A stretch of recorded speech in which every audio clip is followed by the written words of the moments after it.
Hey, English learners. Welcome back to the English Leap podcast, your go-to English podcast for learning English step by step in a fun and simple way. I'm Erin. And I'm Evan. How are you today, Erin? I'm doing well, thank you. I had a busy morning, but now I feel good. What about you? Oh, my day has been quite productive, actually. I managed to finish some reading, prepare for this episode, and even squeeze in a quick workout before lunch. It was intense, but rewarding. Whoa, Evan. Don't scare me with your English level already. Slow down. Oh, sorry, did I sound too advanced? Yes. Remember, our learners are with us. We can't start at full speed. You're right. Wait. What if we make this into a fun challenge? A challenge? That sounds exciting. Tell me more. Okay, here's the game. We'll talk about just one topic, our daily life, something as simple as talking about our day. But here's the twist. We won't stay at just one level. We'll begin simple with B1 English. Then we'll step up to B2, move higher to C1, and finally reach C2. And with each step, it gets tougher. Oh, wow. That really makes me wonder. How many of our listeners can survive till the end? Exactly. Because it's not just tougher in the words we use, but also in the speed of how we speak. It's like riding a roller coaster. The higher we go, the faster it gets. So, Hold on tight. no screaming aloud. Yes, that's the fun part. So, listeners, when this episode ends, comment below and tell us, I survived till B1, or B2, or C1. Or maybe, I survived till the very end, C2. And we'd really love to see your answers. It helps us know how far you made it, and it makes the challenge even more fun. And before we dive in, just a quick note. This episode is a little different from our usual ones. It doesn't come with a PDF guide or Crystal's vocabulary breakdown. Right, because today's episode is not a lesson, it's a challenge. It's all about testing yourself and seeing how far you can go. So don't go anywhere. The fun is just getting started. This is like a game, a podcast, and a growth challenge, all rolled into one. Exactly. So, are you ready? Mm-hmm. Let's begin the challenge. All right. Level 1. B1 English. Let's keep it simple, but not too simple. I'll start. I usually wake up at 7 o'clock in the morning. When my alarm rings, I sometimes feel tired and want to stay in bed, but I know I will be late if I don't get up. So, I get out of bed and go to the bathroom. First, I brush my teeth. Then, I wash my face. And after that, I comb my hair. Oh, I know that feeling. Sometimes I also want to stay in bed. Do you press the snooze button? Yes, sometimes once. But if I press it too many times, I don't have enough time in the morning. Same here. Do you take a shower in the morning? Sometimes, yes, but not every day. I usually prefer to take a shower in the evening because it helps me relax after work. When I shower at night, I sleep better. What about you? I always take a shower in the morning. I wake up at 6:30, a little earlier than you, and after brushing my teeth, I go straight to the shower. A shower makes me feel fresh and ready for the day. That's nice. After I finish in the bathroom, I go to the kitchen and eat breakfast. I usually eat bread and eggs. Sometimes I also eat fruit, like a banana or an apple, and I drink tea. That sounds healthy. Do you eat breakfast every day? Almost every day. If I don't eat, I feel very hungry later in the morning. I understand. For me, breakfast is very important too. I usually eat bread with cheese, or sometimes rice, and I always drink coffee. I really like coffee in the morning. Yes, I know. You love coffee. How many cups do you drink? Usually 1 cup. But if I feel very sleepy, I drink 2. Coffee gives me energy. Without coffee, it's hard for me to start working. Oh no, Evan without coffee? That would be a problem. Yes, that's true. So, after breakfast, I get ready for work. I put on my clothes, take my bag, and drive to the office. My office is close, so it only takes about 15 minutes by car. Sometimes I listen to music, and sometimes I listen to English podcasts while driving. That's a great idea, practicing English in the car. For me, it's different. I go to work by bus. My office is not very far, but the bus ride takes around 25 minutes. Sometimes I sit, but if the bus is full, I stand. On the bus, I usually listen to music, or I look out of the window and relax. That sounds nice. Do you ever meet people from the office on the bus? Yes, sometimes. Last week, I saw Sarah on the bus. She was reading a book and didn't see me at first. That's so Sarah. Always reading. Yes. And when I arrive at the office, I say hello to my team. Then I sit at my desk and check my emails. There are always many emails waiting. Same for me. When I arrive, I sit at my desk, open my laptop, and check emails first. After that, I read messages from my team and make a simple plan for the day. Very good. I also start with emails. After that, I write reports. And sometimes I have a short meeting with the team in the morning. Morning meetings. They can be busy, but also helpful. Yes, sometimes busy, but I don't mind. So that was our morning and work routine in B1 English. Wake up, wash, eat, travel, check emails, talk to coworkers. And that's the end of Level 1, B1 English. So, did you survive Level 1? If yes, good job. Stay with us, because the next level, B2, will be a little harder. Welcome to Level 2, B2 English. Now, the sentences will be a little longer and we'll give more details. Let's talk about our afternoons. Good idea. In the afternoon, I usually have lunch at the office cafeteria. I often eat with my team because it's nice to take a break together and talk about something other than work. Sometimes we discuss movies or weekend plans, which makes the atmosphere more friendly. After lunch, however, I often feel a little sleepy, especially if I eat rice or pasta. That heavy food makes me feel slow. To fight this, I try to drink some water or go for a short walk because it helps me stay focused on my tasks. That happens to me too. After lunch, I sometimes feel low energy, and it's difficult to concentrate. To avoid that, I usually prefer to eat something light, like a salad or a sandwich. It helps me stay awake in the afternoon. And honestly, I don't like feeling sleepy when I still have important work to finish. Do you eat in the cafeteria too? Not always. Sometimes I eat there with the team, but often I bring food from home because I think it's healthier and also cheaper. When I bring my own lunch, I know exactly what I'm eating, and I don't have to wait in line.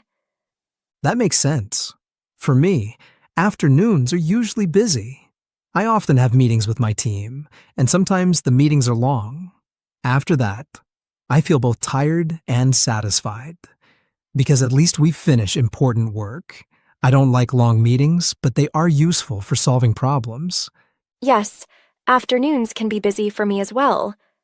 I usually work on coding tasks, and sometimes I have a lot to do. When that happens, I try to make a small list of things I want to finish before the evening. Making a list helps me stay organized, and I feel motivated when I can cross things off one by one. That's a good idea. Do you sometimes get distracted? Oh, yes, many times. Sometimes I check my phone or a coworker comes to talk to me. After that, it's hard to focus again. Sometimes I even forget what I was doing. I know what you mean. Distractions are everywhere. When I get distracted, I usually put on my headphones and listen to calm music.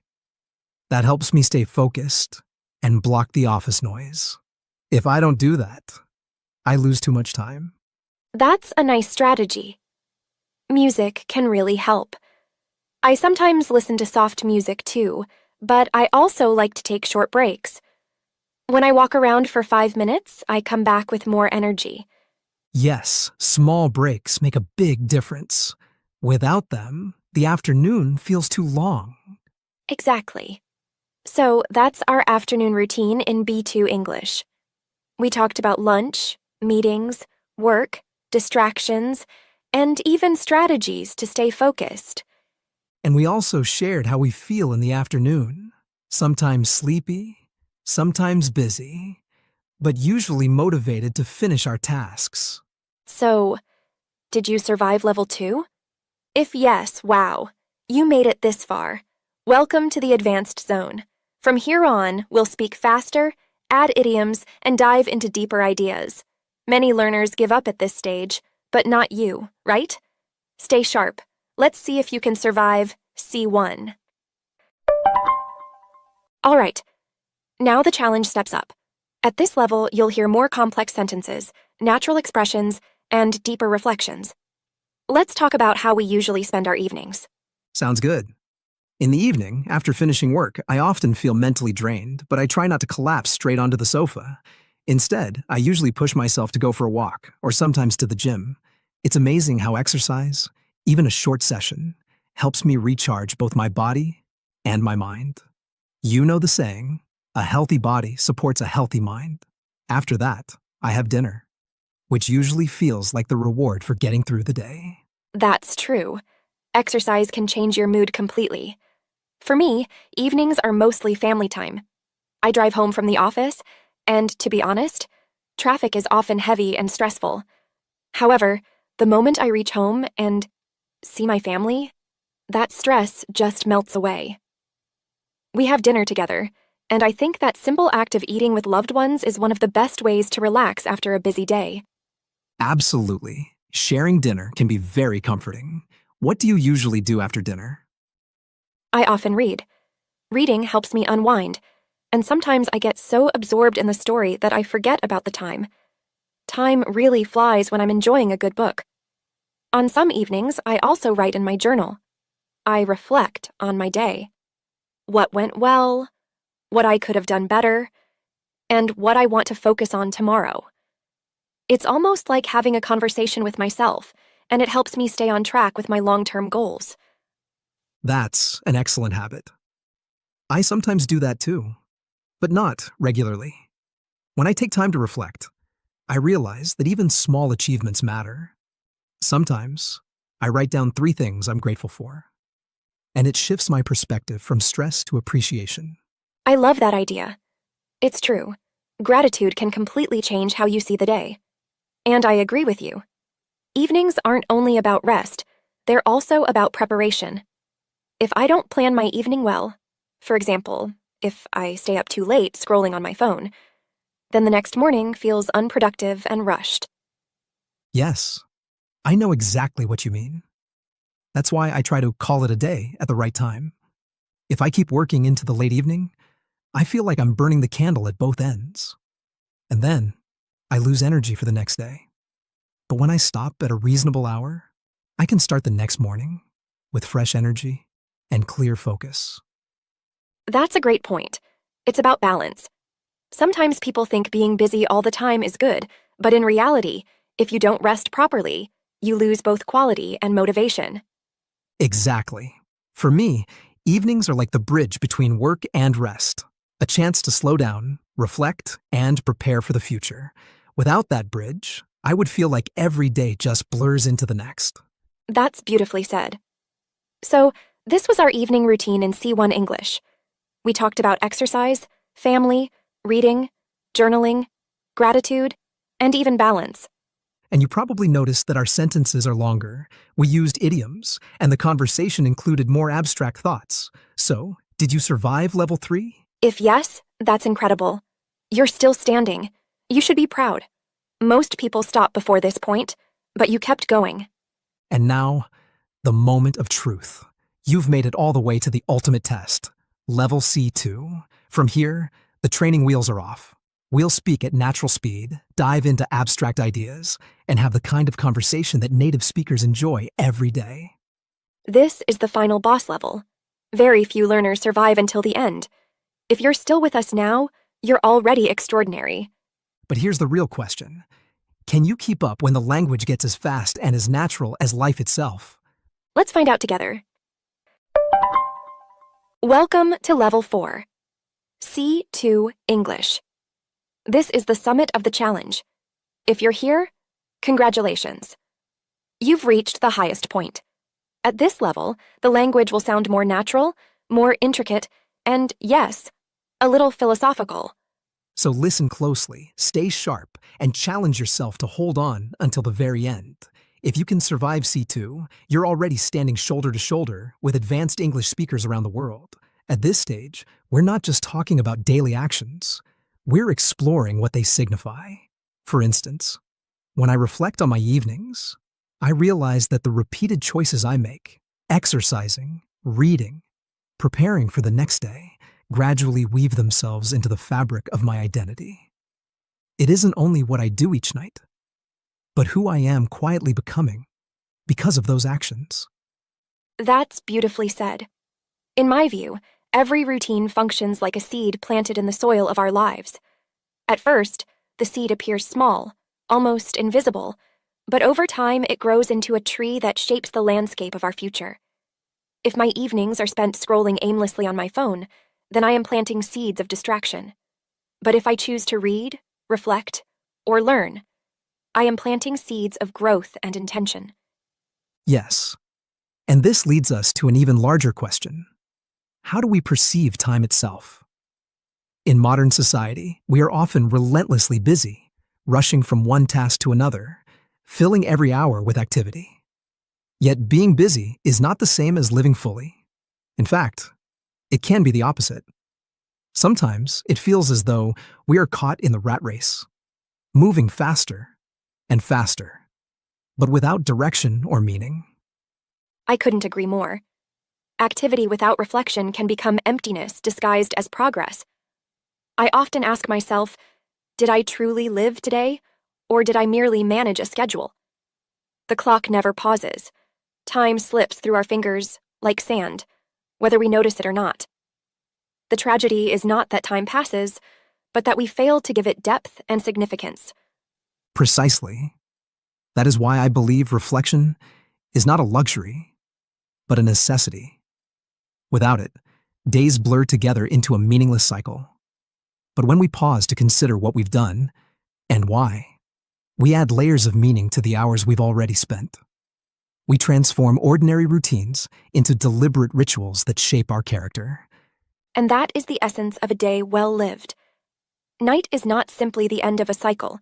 It is an invitation to pause, to step back, and to recognize that our routines are never neutral. They either confine us to patterns of mediocrity, or they elevate us toward purpose and identity. Well put. So, our challenge ends with this. Every day is more than just a schedule to be managed. It is a story to be authored. The question is whether we are writing that story consciously, or letting it be written by habit and haste. And that was Level 4. C2 English. We pushed beyond routines into the philosophy of time, identity, and meaning. So, did you survive this final level? If yes, you've completed the challenge. Congratulations. Comment below and tell us B1, B2, C1, or C2. Let's see how far you made it. And remember, there's no right or wrong answer here. If you stopped at B1, that's perfectly fine. It just shows you where you are today and where you can grow tomorrow. Exactly. Every level you reach is progress. The important thing is that you showed up, you listened, and you challenged yourself. If you enjoyed this episode, let us know. We might make more challenge episodes in the future, so you can test yourself again and again.